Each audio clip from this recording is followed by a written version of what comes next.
ಓಂ ಶ್ರೀ ಗುರುಭ್ಯೋ ನಮಃ ಹರಿ ಓಂ. ಓಂ ನಮಃ ಸೂರ್ಯಃ ಪಿತಾಮಹೋ ವ್ಯಾಸಃ ವಸಿಷ್ಠೋ ತ್ರಿಪರಾಶರಃ ಕಶ್ಯಪೋ ನಾರದೋ ಗಾರ್ಗ್ಯಃ ಮರೀಚಿರ ಮುನಿರಂಗಿರಾಃ ಲೋಮಶಃ ಪೌಲಶಶ್ಚೈವ ಚವನೋ ಯವನೋ ಭೃಗುಃ ಶೌನಕೋಷ್ಟಾದಶಶ್ಚೇತಿ ಜ್ಯೋತಿಷ್ಶಾಸ್ತ್ರಪ್ರವರ್ತಕಾಃ. ನಮೋ ಋಷಿಭ್ಯಃ ನಮೋ ಮಹದ್ಭ್ಯಃ. ವೀಕ್ಷಕರೇ ನಮಸ್ಕಾರ. ಭಗವಂತ ಶುಭವನ್ನು ಉಂಟು ಮಾಡಲಿ. ನೋಡಿ, ಜುಲೈ ತಿಂಗಳಲ್ಲಿ ಹೇಗಿದೆ ಸಿಂಹರಾಶಿಯವರಿಗೆ ಎಂಬಂತಹ ಮಾಸ ಭವಿಷ್ಯವನ್ನು ಗಮನಿಸೋಣ. ಹಾಗೆ ಸಿಂಹರಾಶಿಯ ಎಲ್ಲ ವೀಕ್ಷಕ ಪ್ರಭುಗಳಿಗೂ ಕೂಡ ಅನಂತ ಧನ್ಯವಾದ. ಯಾಕಂದರೆ ಶ್ರೀ ವಿದ್ವಾನ್ ಮಂಜುನಾಥ್ ಭಟ್ ಹೇಳುವಂಥ ಯೂಟ್ಯೂಬ್ ಚಾನಲ್ಲು ತಮ್ಮೆಲ್ಲರ ಒಂದು ಪ್ರೋತ್ಸಾಹ ಸಹಾಯ ಸಹಕಾರದಿಂದ 1,00,000 ಸಬ್ಸ್ಕ್ರೈಬರು ಹೊಂದಿದೆ ಈ ಕ್ಷಣಕ್ಕೆ. ಹಾಗಾಗಿ ತಮ್ಮೆಲ್ಲರಿಗೂ ಕೂಡ ಹೃತ್ಪೂರ್ವಕ ಧನ್ಯವಾದಗಳು, ಅನಂತ ನಮಸ್ಕಾರಗಳು. ಹಾಗೆ ನೋಡಿ, ಜುಲೈ ತಿಂಗಳಲ್ಲಿ ಹೇಗಿದೆ, ಅದರ ಜೊತೆಗೆ ಏನಾದರೂ ಕೂಡ ಲಾಭಾಂಶಗಳು ಸಿಗುತ್ತಾ ಅಥವಾ ಇನ್ನೂ ಕೂಡ ಬದ್ಧವಾಟವೇ ಇದೆಯಾ ಎನ್ನುವಂತಹ ಎಲ್ಲ ವಿಷಯಗಳನ್ನು ಕೂಡ ನಾವು ಗಮನಿಸೋಣ. ನೋಡಿ, ನಾವು ಹೇಳುವಂಥದ್ದು ಗೋಚಾರ ಫಲ. ನಿಮ್ಮ ಜಾತಕದ ಮೇಲೆ, ದಶಾಮುಕ್ತಿಗಳ ಮೇಲೆ ಫಲಗಳು ವ್ಯತ್ಯಾಸಗಳು ಕೂಡ ಆಗಬಹುದು. ವಿಡಿಯೋ ಮುಗಿಯುವವರೆಗೂ ಕೂಡ ನೀವು ಮಘ ನಕ್ಷತ್ರ, ಹುಬ್ಬ ನಕ್ಷತ್ರ ಮತ್ತು ಉತ್ತರ ನಕ್ಷತ್ರ 1ನೇ ಪಾದದವರು ವಿಡಿಯೋ ಮುಗಿಯುವವರೆಗೂ ಕೂಡ ನೀವು ನೋಡ್ತಾ ಇರಿ. ಏನಾದರೂ ಶುಭವಾದಂತಹ ಬದಲಾವಣೆಗಳಿದೆಯಾ ಅಥವಾ ನಕ್ಷತ್ರ ಪರಿಹಾರಗಳನ್ನು ಕೂಡ ತಿಳಿಸಿಕ್ಕಿದ್ದೇನೆ, ಹಾಗಾಗಿ ಗಮನಿಸಿ. ನೋಡಿ, ಜುಲೈ ತಿಂಗಳು ಅಂತಂದರೆ ಜ್ಯೇಷ್ಠ ಮಾಸದ ಕೊನೆ ಹಂತ, ಅಂದರೆ 5ನೇ ತಾರೀಕಿಗೆ ಅಮಾವಾಸ್ಯೆ ಇದೆ, ಶುಕ್ರವಾರ ದಿವಸ. ಹಾಗೆಯೇ 16ನೇ ತಾರೀಕಿಗೆ ದಕ್ಷಿಣಾಯಣ ಪುಣ್ಯಕಾಲ. ಹಾಗಾಗಿ ನಮಗೆ 6ನೇ ತಾರೀಕಿಂದನೇ ಆಷಾಢ ಮಾಸ ಆರಂಭವಾಗುತ್ತೆ. 6ನೇ ತಾರೀಕಿಂದ ಆಷಾಢ ಮಾಸ ಆರಂಭವಾದರೂ ಕೂಡ ಅಂದರೆ ಮಿಥುನ ರಾಶಿಯಲ್ಲಿ ರವಿ ಇರುವಾಗ ಒಂದು ಹಂತಕ್ಕೆ ಸ್ವಲ್ಪ ಒಳ್ಳೆಯ ದಿವಸ ಅಂಥೇಳಿ ಹೇಳ್ತೇವೆ. 16ನೇ ತಾರೀಕು ಅನಂತರದಲ್ಲಿ ಕರ್ಕಾಟಕ ರಾಶಿಗೆ ರವಿಯೂ ಕೂಡ ಬರ್ತಾನೆ. ಹಾಗಾಗಿ ಅನಂತರದಲ್ಲಿ ಸ್ವಲ್ಪ ಶುಭ ಕಾರ್ಯಗಳಿಗೆ ಅಷ್ಟೊಂದು ಅನುಕೂಲ ಇಲ್ಲ, ಶುಭ ಕಾರ್ಯಗಳಿಗೆ ಅಷ್ಟೊಂದು ಒಳ್ಳೆಯ ರೀತಿಯಾದದ್ದು ಅಲ್ಲ ಅಂಥೇಳಿ ಹೇಳಬಹುದು. ಹಾಗೆ ಅನಂತರದಲ್ಲಿ ಸರ್ವೇಷಾಂ ಏಕಾದಶಿ ಮತ್ತು ಪ್ರಥಮ ಏಕಾದಶಿ, ಇದು ಬಹಳ ಮುಖ್ಯವಾದಂಥದ್ದು. ನೋಡಿ, ಈ ಆಷಾಢ ಮಾಸದ 17ನೇ ತಾರೀಕು ಒಂದು ಏಕಾದಶಿ ವ್ರತವನ್ನು ನೀವು ಮಾಡಿದ್ರೂ ಕೂಡ ಎಲ್ಲ ಏಕಾದಶಿ ವ್ರತ ಮಾಡಿದಂತಹ ಮಹತ್ತರವಾದಂಥ ಪುಣ್ಯಗಳು ಕೂಡ ಪ್ರಾಪ್ತಿಯಾಗ್ತದೆ. ಹಾಗೆ ಪ್ರತಿ ಶುಕ್ರವಾರಕ್ಕೂ ಕೂಡ ಆಷಾಢ ಮಾಸದ ಶುಕ್ರವಾರ, ಆಡಿ ಶುಕ್ರವಾರ, ಹಾಗಾಗಿ ಲಕ್ಷ್ಮೀ ಪೂಜೆ ಮಾಡುವಂಥದ್ದು, ಲಕ್ಷ್ಮೀನಾರಾಯಣ ದೇವರನ್ನು ಪ್ರಾರ್ಥನೆ ಮಾಡುವಂಥದ್ದು ಬಹಳ ಉತ್ತಮವಾದಂಥದ್ದು. ಇನ್ನು 20ನೇ ತಾರೀಕಿಗೆ ಸತ್ಯನಾರಾಯಣ ಸ್ವಾಮಿ ಪೂಜೆ ಮಾಡುವಂಥದ್ದು, 21ನೇ ತಾರೀಕಿಗೆ ಗುರು ಪೂರ್ಣಿಮಾ. ಹಾಗೆ ಗುರುಗಳನ್ನೆಲ್ಲ ಬಹಳ ಮುಖ್ಯವಾಗಿ ಆರಾಧನೆ ಮಾಡುವಂಥದ್ದು, ಪೂಜೆ ಪುನಸ್ಕಾರಗಳನ್ನು ಮಾಡುವಂಥದ್ದು. 24ನೇ ತಾರೀಕಿಗೆ ಸಂಕಷ್ಟರ ಚತುರ್ಥಿ, 26ಕ್ಕೆ ಪುನಃ ಆಡಿ ಶುಕ್ರವಾರ, 27ಕ್ಕೆ ಚಾಮುಂಡೇಶ್ವರಿ ಜನ್ಮೋತ್ಸವ, 31ಕ್ಕೆ ಸರ್ವೇಷಾಂ ಏಕಾದಶಿ. ಹೀಗೆಲ್ಲ ಇದೆ ನೋಡಿ. ಇನ್ನು ಗ್ರಹಸ್ಥಿತಿ ಹೇಗಿದೆ ಸಿಂಹರಾಶಿಗೆ? ದ್ವಿತೀಯಾಧಿಪತಿಯಾದಂತಹ ಬುಧನೂ ನಿಮ್ಮ ರಾಶಿಯಲ್ಲಿದ್ದಾನೆ, 2ನೇ ರಾಶಿಯಲ್ಲಿ ಕೇತು. ಹಾಗೆ ಶನಿಯೂ ಕೂಡ ಸ್ವಲ್ಪ ವಕ್ರವಾದಂಥ ಒಂದು ಸ್ಥಿತಿಗೆ ಬರ್ತಾನೆ. ಹಾಗಾಗಿ 29ನೇ ತಾರೀಕು ಅನಂತರದಲ್ಲಿ ವಕ್ರಿಣಸ್ತು ಮಹಾವೀರ್ಯಾಹ ಎಂಬುದಾಗಿ ಹೇಳಿದರು. ಹಾಗಾಗಿ ಶನಿಯೂ ಕೂಡ ಪ್ರಬಲವಾಗ್ತಾನೆ. ನಿಮಗೆ ಸಪ್ತಮ ರಾಶಿಯಲ್ಲಿರುವಂತಹವನು 6ನೇ ರಾಶಿಯ ಫಲಗಳನ್ನು ಕೊಡುತ್ತಾನೆ ಹೇಳುವಂಥದ್ದು ಶಾಸ್ತ್ರ ಹೇಳ್ತದೆ. ಇನ್ನು 9ನೇ ರಾಶಿಯ ರಾಹು, 11ನೇ ರಾಶಿಯ ಕುಜ ಮತ್ತು ಗುರು, ಹೀಗೆಲ್ಲ ನಿಮಗೆ ಗ್ರಹಸ್ಥಿತಿ ಇದೆ. ಒಟ್ಟಿನಲ್ಲಿ ನಿಮಗೆ ಸಿಂಹರಾಶಿಯವರಿಗೆ ಹೇಗಪ್ಪ ಅಂತಂದರೆ ದಶಮದಲ್ಲಿರುವಂತಹ ಕುಜ ಗುರು, ಹಾಗೆ 12ನೇ ರಾಶಿಯಲ್ಲಿರುವಂತಹ ಶುಕ್ರ ರವಿ ರಾಶ್ಯಾಧಿಪತಿ ಶುಕ್ರನೂ ಕೂಡ ನಿಮ್ಗೆ 12ನೇ ರಾಶಿಯಲ್ಲಿದ್ದಾನೆ. ಹಾಗಾಗಿ ಸ್ವಲ್ಪ ಕೆಲವೊಂದು ಜಾಗ್ರತೆಗಳನ್ನು ಕೂಡ ನೀವು ಗಮನಿಸಬೇಕಾಗಬಹುದು. ನೋಡೋಣ ಏನೇನು ಶುಭವಾದಂಥ ಫಲಗಳು, ಏನೇನು ನಿಮಗೆ ಒಂದು ಒಳ್ಳೆಯ ರೀತಿಯಾದಂಥ ಬದಲಾವಣೆ ಆಗಲಿಕ್ಕೆ ಅವಕಾಶಗಳಿದೆ ಎಂಬಂಥ ವಿಷಯಗಳನ್ನು ನಾವು ಗಮನಿಸೋಣ. ನೋಡಿ, ಮೊದಲನೇದಾಗಿ ನಿಮಗೆ ನಾವೇನು ಹೇಳಬಹುದು, ಧನಾಧಿಪತಿ ಬುಧ ರಾಶಿಯಲ್ಲಿದ್ದಾನೆ. ಹಾಗಾಗಿ ವಿದ್ಯಾಭ್ಯಾಸ ಕ್ಷೇತ್ರ ಮಾಡೋದಲ್ಲಿರುವಂಥವರಿಗೆಲ್ಲ ಶುಭವಾದಂಥದ್ದು. ಇನ್ನು ಶೈಕ್ಷಣಿಕ ಕ್ಷೇತ್ರದಲ್ಲಿ ಟೀಚಿಂಗ್ ಕೆಲಸ ಮಾಡ್ತಾ ಇದ್ದೇನೆ ಅಥವಾ ಎಲ್ಲ ಒಂದು ಕಡೆ ಕೆಲಸ ಕಳ್ಕೊಂಡಿದ್ದೇನೆ ಅಂಥವರಿಗೆಲ್ಲ ಶುಭವಾದಂಥ ವಾತಾವರಣಗಳು, ಅವಕಾಶಗಳು ಕೂಡ ಸಿಗ್ತದೆ ಅಂತೇಳಿ ಹೇಳಬಹುದು. ಇನ್ನು ಬಹಳ ಮುಖ್ಯವಾಗಿ ಗಮನಿಸುವಂಥದ್ದು ನೋಡಿ, ಬುಧನು ರಾಶಿಯಲ್ಲಿದ್ದರಿಂದ ಕಾನೂನು ತಜ್ಞರಿಗೆ ಹೆಚ್ಚಿನದಾದಂತಹ ಒಂದು ಒಳ್ಳೆಯ ರೀತಿಯಾದಂತಹ ಬದಲಾವಣೆ ಮತ್ತು ಬೆಲೆ, ಅವಕಾಶ, ಸನ್ಮಾನ ಹೀಗೆಲ್ಲ ಸಿಗ್ತಾ ಹೋಗ್ತದೆ. ಅನಂತರದಲ್ಲಿ ಹಿರಿಯರ ಆಶೀರ್ವಾದ, ತಂದೆ ತಾಯಿಯವರ ಆಶೀರ್ವಾದ ಬಹಳ ಮುಖ್ಯವಾಗಿ ನಿಮಗೆ ಸಿಗುವಂಥ ಚಾನ್ಸಸ್ಸು ಕೂಡ ಇದೆ. ಮತ್ತೆಲ್ಲೋ ಒಂದು ಕಡೆಗೆ ಇನ್ವೆಸ್ಟ್ಮೆಂಟ್ ಮಾಡಿದಂಥ ಹಣ ವಾಪಸ್ ಬರುವಂಥದ್ದು ಮತ್ತು ಯಾವುದೋ ಒಂದು ಮಹತ್ತರವಾದಂತಹ ಬದಲಾವಣೆ ಈ ತಿಂಗಳಲ್ಲಿ ಏನೋ ಒಂದು ಜುಲೈಯಲ್ಲಿ ಮಾಡಬೇಕು ಅಂದ್ಕೊಳ್ತಾ ಇರ್ತೀರಿ. ಹಾಗಾಗಿ ಇಂತಹ ಜುಲೈಯಲ್ಲಿ ನಿಮ್ಮ ಅಧಿಕಾರ ಇರಬಹುದು, ಹಣಕಾಸು ಇರಬಹುದು, ದೊಡ್ಡ ಸಂಸ್ಥೆ ಇರಬಹುದು, ಹೀಗೆ ಇದು 3 ಮಟ್ಟದಲ್ಲೂ ಕೂಡ ನಿಮಗೆ ಹೆಚ್ಚಿನದಾದಂತಹ ಬದಲಾವಣೆಗಳನ್ನು ಈ ತಿಂಗಳಲ್ಲಿ ಪಡೆಯಲಿಕ್ಕೆ ಅವಕಾಶಗಳು ಕೂಡ ಇದ್ದಾವೆ. ಹಾಗೆಯೇ ಇನ್ನು ನೋಡಿ, ಶನಿಯಿಂದ ನಾವು ಷಷ್ಠ ಸ್ಥಾನದ ಶನಿಯಿಂದ ಚಿಂತನೆ ಮಾಡಲಿಕ್ಕೆ ಹೋದರೆ ಅವನು ವಕ್ರಗತನಾದಂಥ ಶನಿ ಏನೇ ನಿಮಗೆ ಪ್ರಬಲವಾದಂಥದ್ದು ಕೊಡಬಹುದು ಅಂತಂದರೆ ಶತ್ರುಗಳು ನಾಶ ಆಗುವಂತಹ ಒಂದು ಅವಕಾಶಗಳು ಮತ್ತು ನಿಮ್ಮ ಶರೀರದಲ್ಲಿ ರೋಗ ರುಜಿನಗಳು ಆಧ್ಯಾತ್ಮಿಕ, ಆದಿಭೌತಿಕ, ಆದಿದೈವಿಕ, ಹೀಗೆ 3 ರೀತಿಯಾದಂತಹ ರೋಗ ರುಜಿನಗಳು. ಆಧ್ಯಾತ್ಮಿಕ ಅಂದರೆ ಶರೀರದ ಒಳಗಡೆಗೆ ಒಂದಷ್ಟು ಸಮಸ್ಯೆಗಳು ಪುನಃ ಪುನಃ ಬರ್ತಾ ಇರ್ತದೆ. ಎಲ್ಲ ಚೆನ್ನಾಗಿದ್ದೇವೆ ಅಂತೇಳಿ ನೆಗೆ ಮಾಡ್ತಾ ಇರ್ತೇವೆ, ಆದರೆ ನಮ್ಮ ಶರೀರಕ್ಕೆ ಒಳಗಡೆಗೆ ಏನೋ ತೊಂದರೆಗಳು, ನೋವು, ಹಿಂಸೆಗಳು ಆಗ್ತಾ ಇರುತ್ತೆ. ಹಾಗಾಗಿ ಆಧ್ಯಾತ್ಮಿಕವಾದಂಥದ್ದು. ಆದಿದೈವಿಕ, ಯಾವುದೋ ದೇವಸ್ಥಾನಕ್ಕೆ ಹೋಗಬೇಕು ಅಂದ್ಕೊಳ್ತೇವೆ, ಆದರೆ ಹೋಗ್ಲಿಕ್ಕಾಗಲ್ಲ. ಹರಕೆ ಮಾಡಿ ಇಟ್ಕೊಂಡಿದ್ದೇವೆ, ಅದು ಸಮರ್ಪಣೆ ಮಾಡಲಿಕ್ಕಾಗಲ್ಲ. ಎಲ್ಲೋ ಒಂದು ಒಳ್ಳೆಯ ಕೆಲಸ ಮಾಡಬೇಕು ಅಂದ್ಕೊಳ್ತೇವೆ, ಅದು ಫಲ ನಮಗೆ ಸಿಗ್ತಾ ಇಲ್ಲ. ಹೀಗೆ ನಮಗೆ ದೈವಿಕವಾದಂತಹ ಶಕ್ತಿಗಳು ಕೂಡ ಕೆಲವೊಂದು ಸಲ ಅನುಕೂಲ ಆಗುವುದಿಲ್ಲ. ಇನ್ನು ಆದಿಭೌತಿಕ, ಪಂಚಭೂತಗಳಿಂದ, ಸ್ವಲ್ಪ ನೀರಿಂದ ಇರಬಹುದು, ಗಾಳಿಯಿಂದ ಇರಬಹುದು, ಅಗ್ನಿಯಿಂದ ಇರಬಹುದು, ಹೀಗೆ ಇಂತಹ ಅನೇಕ ರೀತಿಯಾದಂತಹ ತೊಂದರೆಗಳು ಕೂಡ ನಿಮಗೆ ತೊಂದರೆ ಕೊಡ್ತಾ ಇರಬಹುದು. ಹಾಗಾಗಿ ಈ 3 ತಾಪತ್ರೆಗಳನ್ನು ಕೂಡ ಎದುರಿಸಿ ನಿಲ್ಲಿಸುವಂತಹ ಒಂದು ಶಕ್ತಿ ನಿಮಗೆ ಆಗ್ತದೆ. ಯಾಕಂದರೆ ಎಷ್ಟೋ ಸಲ ನೋಡಿ, ಮಳೆ ಬಂದರೆ ನೆಗಡಿ ಆಗುತ್ತೆ, ಕೋಲ್ಡ್ ಆಗುತ್ತೆ. ಬಹಳ ಚಳಿ ಆಯಿತಾ, ಬಹಳ ತೊಂದರೆ ಆಯಿತಾ, ಅವಾಗಿದ್ದಕ್ಕಿದ್ದ ಹಾಗೆ ಶೀತ ಆಗ್ತದೆ ಅಲ್ವಾ. ಏನಿದ್ರೂ ಫ್ಯಾನ್ ಇದ್ದರೂ ಕಷ್ಟ, ಫ್ಯಾನ್ ಇಲ್ಲದೇ ಇದ್ದರೂ ಕಷ್ಟ. ಹಾಗಾಗಿ ಈ ಶರೀರಕ್ಕೆ ಏನೇ ಮಾಡಿದ್ರೂ ಕಷ್ಟ. ಹಾಗಾಗಿ ಈ ವಾತ, ಪಿತ್ತ, ಕಫ, ಈ ತ್ರಿದೋಷಗಳನ್ನು, ಹಾಗೆ ತಾಪತ್ರಯಗಳನ್ನು ಆ ಬುಧನು ನೀವು ಪರಿಹಾರ ಮಾಡಲಿಕ್ಕೆ ಅವಕಾಶ ಮಾಡ್ತಾನೆ.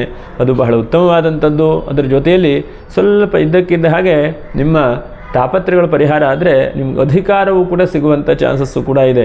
ಯಾಕಂದರೆ ಶನಿ ಅಧಿಕಾರವನ್ನು ಕೊಡುವಂಥ ಗ್ರಹವೂ ಹೌದು. ಶತ್ರುಗಳನ್ನು ಕೂಡ ಪರಿಹಾರ ಮಾಡ್ತಾನೆ. ಮತ್ತು ನಿಮಗೆ ಯಾವುದೋ ಒಂದು ಸಿಂಹಾಸನ, ಆಸ್ಥಾನ ಅಥವಾ ಸನ್ಮಾನ ಆಗುವಂತಹ ಯೋಗಗಳು ಕೂಡ ಈ ತಿಂಗಳಲ್ಲಿ ಸಿಗ್ತದೆ. ಯಾಕಂದರೆ ಎಷ್ಟೋ ಸಲ ನಾವು ಯೋಚನೆ ಮಾಡ್ತಾ ಇರ್ತೇವೆ, ಕೆಲವೊಂದು ಸಲ ಯಾವುದು ಬಂದರೂ ನಮಗೆ ಸಿಗುವುದಿಲ್ಲ. ಇನ್ನು ದಶಮದ ಕುಜ ಮತ್ತು ಗುರುವಿಂದ ನಾವು ಚಿಂತನೆ ಮಾಡಲಿಕ್ಕೆ ಹೋದರೆ, ಗುರುವು ಕೂಡ ನಿಮ್ಗೆ ಒಳ್ಳೆ ರೀತಿಯಾದಂತಹ ಉದ್ಯೋಗ ರೀತಿಯಲ್ಲಿ ಅಭಿವೃದ್ಧಿಯನ್ನು ಮಾಡುವಂಥದ್ದು. ಎಲ್ಲೋ ಒಂದು ಕಡೆಗೆ ಯಾರಿಗೋ ಒಬ್ಬರಿಗೆ ಕಷ್ಟದಲ್ಲಿದ್ದಾರೆ, ಬಡವರಿದ್ದಾರೆ, ಏನೋ ಒಂದು ಹೆಲ್ಪ್ ಮಾಡಬೇಕು ಅಂತೇಳಿ ಹಣಕಾಸನ್ನು ಸಹಾಯ ಮಾಡಿರ್ತೀರಿ, ಅಂಥವರು ಕೂಡ ನಿಮ್ಗೆ ವಾಪಸ್ ಕೊಡುವಂಥ ಸಾಧ್ಯತೆಗಳಾಗ್ತದೆ. ಮತ್ತು ಕುಜನು ಯಾವುದೋ ಒಂದು ಭೂಮಿ ವ್ಯಾಪಾರ ವ್ಯವಹಾರಕ್ಕೆ ಹೋಗಿರ್ತೀರಿ, ಮಾಡಬೇಕು ಅಂದ್ಕೊಳ್ತಾ ಇರ್ತೀರಿ, ಆದರೆ ಏನೋ ತಗಲಾಕೊಂಡಿರ್ತೀರಿ. ಏನೋ ಒಂದು ಸಣ್ಣ ಮಿಸ್ಟೇಕಿಂದ ಒಂದು ಸಣ್ಣ ನಂಬರು ಟೈಪ್ ಮಾಡೋ ವ್ಯತ್ಯಾಸ ಆಗಿ ಪುನಃ ಪುನಃ ಓಡಾಡುವಾಗ ಆಗ್ತದೆ. ಹಾಗಾಗಿ ಅಂಥ ಸಣ್ಣ ಪುಟ್ಟ ಸಮಸ್ಯೆಗಳು ಕೂಡ ಗುರು ಪರಿಹಾರ ಮಾಡ್ತಾನೆ. ಅಂದರೆ ಇದರಿಂದ ನಿಮಗೇನಾಗುತ್ತೆ, ನಿಮ್ಮ ಮರ್ಯಾದೆಯೂ ಉಳಿಯುತ್ತೆ, ಒಳ್ಳೆಯ ಕೆಲಸ ಕಾರ್ಯಗಳು ಕೂಡ ಉಳಿಯುತ್ತೆ. ಮತ್ತು ಅದರ ಜೊತೆಯಲ್ಲಿ ಸ್ವಲ್ಪ ಧಾರ್ಮಿಕ ಕ್ಷೇತ್ರಕ್ಕೆ ಈ ತಿಂಗಳಲ್ಲಿ ಪ್ರಯಾಣ ಮಾಡುವಂಥ ಯೋಗಗಳು ಕೂಡ ಸ್ವಲ್ಪ ಜಾಸ್ತಿ ಇದ್ದಾವೆ. ಇದ್ದಕ್ಕಿದ್ದ ಹಾಗೆ ದೇವರನ್ನು ದರ್ಶನ ಮಾಡುವಂಥದ್ದು, ದೇವರಿಗೆ ಬಹಳ ಮುಖ್ಯವಾಗಿ ಬೇಡ್ಕೊಳ್ಳುವಂಥದ್ದು, ಭಗವಂತ ಇದನ್ನೆಲ್ಲ ನನಗೆ ನೀ ಕೆಲಸ ಮಾಡಿಕೊಡಪ್ಪ, ನನ್ನ ಕೈಲಾದಂಥ ಸೇವೆ ಮಾಡ್ತೇನೆ ಅಂಥೇಳಿ ಭಕ್ತಿಯಿಂದ. ಯಾಕಂದರೆ ಸಿಂಹರಾಶಿಯವರು ಅಂತಂದರೆ ಭೀಮ ಭಕ್ತಿ ಇದ್ದವರು. ಹಾಗೆ ನೀವು ಎಲ್ಲರಿಗೂ ಕೂಡ ನೀವು ಒಳ್ಳೆಯದು ಮಾಡೋದು, ಎಲ್ಲರಿಂದ ಒಳ್ಳೆಯದನ್ನೇ ಅಪೇಕ್ಷೆ ಪಡೋದು. ಆದರೆ ಕೆಲವೊಂದು ಸಲ ನೀವು ವೈಯಕ್ತಿಕವಾದಂಥ ಜೀವನದಲ್ಲೇ ಸ್ವಲ್ಪ ಕಿರಿಕಿರಿ, ಚಿಂತೆ, ಟೆನ್ಷನ್ ಅನುಭವಿಸ್ತಾ ಇರ್ತೀರಿ. ಎಲ್ಲ ಇರುತ್ತೆ, ಇದ್ದು ಇಲ್ಲದೇ ಇದ್ದ ಹಾಗೆ ಜೀವನ ಮಾಡುವಂಥ ಒಂದು ಪರಿಸ್ಥಿತಿಯನ್ನು ಕೂಡ ಅನೇಕ ವ್ಯಕ್ತಿಗಳ ಜಾತಕಗಳನ್ನು ನೋಡಿದಾಗ ಗೊತ್ತಾಗುತ್ತೆ. ಮತ್ತು ಗೋಚಾರದಲ್ಲೂ ಬಹಳ ಮಟ್ಟಿಗೆ ನೋಡಿದಾಗ ನಮಗೆ ಗೊತ್ತಾಗುತ್ತೆ. ಇನ್ನು ನೋಡಿ, ರಾಹುವಿನ ಫಲಗಳು ಏನಪ್ಪ ಅಂತಂದರೆ, ವಿಶೇಷವಾಗಿ ರಾಹು ನಿಮಗೆ ಹಣಕಾಸಿನ ಅಭಿವೃದ್ಧಿಯನ್ನು ಕೊಡ್ತಾನೆ. ಆದರೆ ಸ್ವಲ್ಪ ಚೋರ ಭಯ ಅಥವಾ ಕಳ್ಳರಿಂದ ಭಯ. ಎಲ್ಲೋ ಒಂದು ಕಡೆಗೆ ವಾಹನ ನಿಲ್ಲಿಸಿರ್ತೀರಿ, ಯಾರು ಎತ್ಕೊಂಡು ಹೋಗ್ತಾರೆ. ಅದರ ಜೊತೆಗೆ ಮೊಬೈಲ್ ಎಲ್ಲೋ ಇಟ್ಕೊಂಡಿರ್ತೀರಿ, ಗಾಬರಿಯಲ್ಲಿ ಎಷ್ಟು ಹುಡುಕಿರೂ ಕಾಣೋದಿಲ್ಲ. ನಿಮ್ಗೆ ಅರ್ಜೆಂಟಾಗಿ ಮೊಬೈಲ್ ಬೇಕಾಗಿರುತ್ತೆ. ಇವತ್ತೇನಾಗಿದೆ ಅಂತಂದರೆ, ಪ್ರತಿಯೊಬ್ಬರ ಪರಿಸ್ಥಿತಿಯೂ ಕೂಡ ಮೊಬೈಲ್ ಇಲ್ಲದ ಜೀವನನೇ ಮಾಡಲಿಕ್ಕೆ ಆಗೋದಿಲ್ಲ. ಆ ಪರಿಸ್ಥಿತಿಗೆ ನಾವೆಲ್ಲ ಬಂದು ಮುಟ್ಟಿದ್ದೇವೆ. ಹಾಗಾಗಿ ಏನೋ ಒಂದು ವಸ್ತುವನ್ನು ಕಳ್ಕೊಳ್ಳುವಂತಹ ಒಂದು ಸಾಧ್ಯತೆಗಳು ಇದೆ. ಹಾಗಾಗಿ ಈ ವಿಷಯದಲ್ಲಿ ಸ್ವಲ್ಪ ಜಾಗ್ರತೆ ವಹಿಸ್ಕೊಳ್ಬೇಕು. ಮತ್ತು ಇದ್ದಕ್ಕಿದ್ದ ಹಾಗೆ ಅಕ್ಕಪಕ್ಕದ ವ್ಯಕ್ತಿಗಳಿಂದ ಅಥವಾ ಜೊತೆಗಿರುವಂಥ ವ್ಯಕ್ತಿಗಳಿಂದ ಸ್ವಲ್ಪ ಮೋಸ ಆಗುತ್ತೆ, ಸಮಸ್ಯೆಗಳಾಗುತ್ತೆ. ಮತ್ತು ಹಣಕಾಸು, ಫೈನಾನ್ಸ್ ವ್ಯಾಪಾರ ವ್ಯವಹಾರ ಮಾಡೋರು ಈ ತಿಂಗಳಲ್ಲಿ ತುಂಬ ಜಾಗ್ರತೆ. ನೋಡಿ, ರವಿ ಅಂದರೆ ಏನಾದ್ರು ಬ್ಯಾಂಕಲ್ಲಿ ಇನ್ನೊಬ್ಬರಿಗೆ ಶ್ಯೂರಿಟಿ ಕೊಡುವಂಥದ್ದು ಇದರದೆಲ್ಲ ಮಾಡಲಿಕ್ಕೆ ಹೋಗಬೇಡಿ ಈ ತಿಂಗಳಲ್ಲಿ.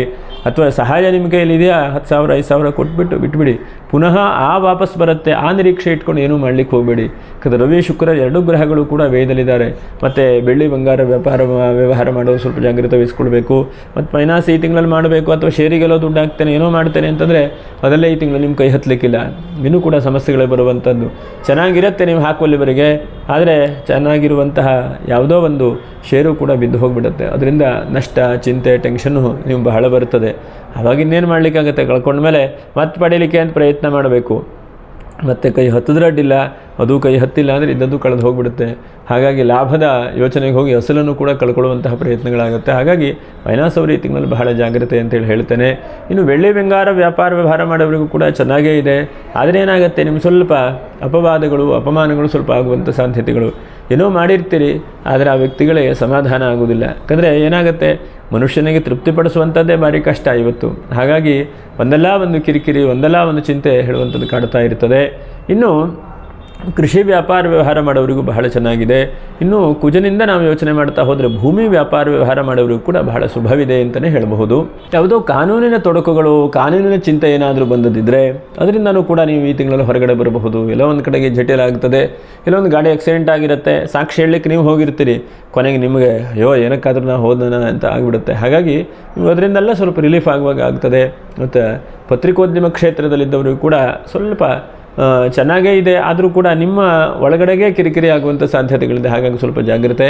ಇನ್ನು ಬಿಲ್ಡರು ಯಾರ್ಯಾರು ಬಿಲ್ಡಿಂಗ್ ಕಟ್ಟಿ ಸೇಲ್ ಮಾಡಬೇಕು ಅಂತ ಹೇಳಿದ್ರೆ ಇವರು ಆದಷ್ಟು ಈ ಒಂದು ಶುಕ್ರವಾರ ದಿವಸ ಲಕ್ಷ್ಮೀ ಪೂಜೆಯನ್ನು ಮಾಡ್ತಾ ಬನ್ನಿ. ಆ ಲಕ್ಷ್ಮಿ ಅನುಗ್ರಹ ಆಗುತ್ತೆ. ಒಂದು ನಿಮ್ಗೆ ಗೊತ್ತಿಲ್ಲದೇ ಇದ್ದ ಹಾಗೆ ಯಾವುದೋ ಒಂದು ಅನಿರೀಕ್ಷಿತವಾದಂಥ ಧನಾಗಮನವೂ ಕೂಡ ಆಗುತ್ತೆ. ಎಲ್ಲೋ ಒಂದು ಕಡೆಗೆ ಹೋಗಿರ್ತೀರಿ, ನೀವು ಆ ಜಾಗ ಖರೀದಿ ಮಾಡಬೇಕು ಅಂತೇಳಿ ಬಹಳ ಆಸೆ ಇರುತ್ತೆ ನಿಮಗೆ, ಅದು ಎಷ್ಟು ಮಾಡಿದ್ರೂ ಖರೀದಿ ಮಾಡಲಿಕ್ಕಾಗೋದಿಲ್ಲ. ಆದರೆ ಈ ಆಷಾಢ ಮಾಸದ ಪ್ರಭಾವದಿಂದನೋ ದೇವತೆಗಳ ಪ್ರಭಾವದಿಂದನೋ ನಿಮಗೆ ಅನುಕೂಲವಾಗ್ತದೆ. ಎಷ್ಟೋ ಸಲ ಒಳ್ಳೆಯ ದಿವಸದಲ್ಲಿ ಆಗದೇ ಇರುವಂಥದ್ದು ಕೆಲವೊಂದು ಸರಿ ಇರುವಂಥ ಸಮಯದಲ್ಲಿ ಆಗಿಲ್ಲ ಅಂತಂದರೂ ಇಲ್ಲದೇ ಇರುವಂಥ ಸಮಯದಲ್ಲೂ ಕೂಡ ಆಗುತ್ತೆ. ಇನ್ನು ಸ್ವಲ್ಪ ಮಟ್ಟಿಗೆ ನಿಮ್ಮ ಆರೋಗ್ಯದ ಬಗ್ಗೆ ಒಂಚೂರು ಜಾಗ್ರತೆಯನ್ನು ಕೂಡ ವಹಿಸಿ ಅಂತ ಹೇಳ್ತಾ, ಈ ತಿಂಗಳಲ್ಲಿ ಯಾವುದಪ್ಪ ಒಳ್ಳೆಯದಾದಂತಹ ಪೂಜೆ ಪುನಸ್ಕಾರ ಮಾಡಲಿಕ್ಕೆ ದಿವಸ ಅಂತಂದರೆ, ಒಂದನೇದಾಗಿ 8ನೇ ತಾರೀಕು ಚೆನ್ನಾಗಿದೆ, ಹಾಗೆ 11ನೇ ತಾರೀಕು ಚೆನ್ನಾಗಿದೆ. ಆದಷ್ಟು 15ನೇ ತಾರೀಕಿನ ಒಳಗಡೆಗೆ ಏನಾದರೂ ಪೂಜೆ ಪುನಸ್ಕಾರಗಳನ್ನು ಮಾಡಿಕೊಳ್ಳಿ. ಅನಂತರದಲ್ಲಿ ಸಂಕ್ರಾಂತಿ ಬರುತ್ತೆ ಮತ್ತು ದಕ್ಷಿಣಾಯಣ ಪುಣ್ಯಕಾಲವೂ ಕೂಡ ಬರುತ್ತೆ. ಹಾಗಾಗಿ ಎಷ್ಟು ಸಾಧ್ಯ ಆಗುತ್ತೋ ಅಷ್ಟು ಪುಣ್ಯಕಾಲ 16ನೇ ತಾರೀಕಿಗೆ ಅವಕಾಶ ಆದರೆ ತೀರ್ಥಸ್ನಾನ, ನದಿ ಸ್ನಾನ, ದೇವಸ್ಥಾನಕ್ಕೆ ದರ್ಶನ ಮಾಡುವಂಥದ್ದು ಪ್ರಯತ್ನಗಳನ್ನು ಮಾಡಿ. ದೇವತಾ ದರ್ಶನದಿಂದ ಸಂಕ್ರಾಂತಿ ದಿವಸ ಭಾರಿ ಒಳ್ಳೆಯದಾಗುತ್ತೆ. ಯಾಕಂದರೆ ಎಲ್ಲರಿಗೂ ಕೂಡ ಮಕರ ಸಂಕ್ರಾಂತಿ ಗೊತ್ತಿದೆ ಅಲ್ವಾ, ಆದರೂ ಕೂಡ ಮಕರ ಮಾಸಕ್ಕೆ ಬರುವಾಗ ಗೊತ್ತಿದೆ, ಆದರೆ ಕರ್ಕಾಟಕ ಮಾಸಕ್ಕೆ ಹೋಗುವಾಗ ಅಷ್ಟೊಂದು ಗಮನಿಸೋದಿಲ್ಲ ಜನ. ಹಾಗೆ ಎಷ್ಟು ಸಾಧ್ಯ ಆಗುತ್ತೋ ಅಷ್ಟು ಮಾಡುವಂಥ ಪ್ರಯತ್ನಗಳನ್ನು ಮಾಡಿ. ಬೇರೆ ಎಲ್ಲ ಶುಭ ಇದೆ. ನಕ್ಷತ್ರ ಪರಿಹಾರಗಳೇನಪ್ಪ ಅಂತಂದರೆ ನೋಡಿ, ಮಘಾ ನಕ್ಷತ್ರದವರು ಎಷ್ಟು ಸಾಧ್ಯ ಆಗುತ್ತೋ ಅಷ್ಟು ಗಣಪತಿಯನ್ನು ಪ್ರಾರ್ಥನೆ ಮಾಡಿ, ನಮಸ್ಕಾರ ಮಾಡಿ. ಮತ್ತು ಹುಬ್ಬಾ ನಕ್ಷತ್ರದವರು 21ನೇ ತಾರೀಕು ಗುರುಪೂರ್ಣಿಮೆ ಇದೆ, ಸಾಧ್ಯವಾದರೆ ಗುರು ಸೇವೆ ಮಾಡಿ. ಅಸಾಧ್ಯ ಆದರೆ ಆ ದಿವಸ ಕಡಲೆಕಾಳನ್ನು ಎಲ್ಲಾದರೂ ಅನ್ನದಾನ ಮಾಡುವಂತಹ ಕ್ಷೇತ್ರಕ್ಕೆ ಕೂಡಿ 4 ಜನಕ್ಕೆ ಅನ್ನದಾನ ಮಾಡಿ ಅದರಿಂದ ಮಹತ್ತರವಾದಂಥ ಪುಣ್ಯಗಳನ್ನು ಸಂಪಾದನೆ ಮಾಡಿ. ಇನ್ನು ಉತ್ತರ ನಕ್ಷತ್ರ 1ನೇ ಪಾದದವರು ಎಷ್ಟು ಸಾಧ್ಯ ಆಗುತ್ತೋ ಅಷ್ಟು ಗುರುಚರಿತ್ರೆ ಅಂತೇಳಿ ಪುಟ್ಟದಾದಂಥ ಒಂದು ಪುಸ್ತಕ ಇದೆ. ಅದನ್ನು ದೊಡ್ಡ ಬೇರೆ ಬೇರೆ ಕ್ರಮದಲ್ಲೂ ಓದ್ತಾರೆ, ಸಪ್ತಾಹ ಕ್ರಮದಲ್ಲೂ ಓದ್ತಾರೆ ಅಥವಾ ಒಂದು ದಿವಸದಲ್ಲೂ ಓದ್ತಾರೆ. ನಿಮ್ಮ ಕೈಯಲ್ಲಿ ಏನು ಆ ಗುರುವಿನ ಬಗ್ಗೆ ಹೇಳಲಿಕ್ಕಾಗುತ್ತೋ ಅದನ್ನು ಈ ಒಂದು ಗುರುವಾರ ದಿವಸ ಸಾಧ್ಯವಾದರೆ ಭಾನುವಾರ ಬರುತ್ತೆ 21ನೇ ತಾರೀಕು. ಆ ಭಾನುವಾರ ದಿವಸ ಅದನ್ನು ಪಠನೆ ಮಾಡಿ ಗುರುಗಳನ್ನು ಬೇಡಿಕೊಳ್ಳಿ. ಆ ಗುರುಗಳ ಅನುಗ್ರಹದಿಂದ ಉತ್ತರ ನಕ್ಷತ್ರ 1ನೇ ಪಾದದವರಿಗೆ ಶುಭವಾಗುತ್ತೆ. ಯಾಕಂದರೆ ಕುಜನೂ ಕೂಡ ನೀವು ಪ್ರಬಲವಾಗುವ ಹಾಗೆ ಕುಜನೂ ಕೂಡ ಮಾಡ್ತಾನೆ. ದೈವಾನುಗ್ರಹವಾಗಲಿ, ಮಂಗಲವಾಗಲಿ. ಸಿಂಹರಾಶಿಯವರಿಗೆ ಭಗವಂತನ ಆಶೀರ್ವಾದ ನೀಡಲಿ ಅಂತ ಹೇಳ್ತಾ ಮುಂದಿನ ವಿಡಿಯೋದಲ್ಲಿ ಭೇಟಿ ಮಾಡೋಣ. ನಮಸ್ಕಾರ. ಲೋಕಾ ಸಮಸ್ತ ಸುಖಿನೋ ಭವಂತು. ನಮಸ್ಕಾರ.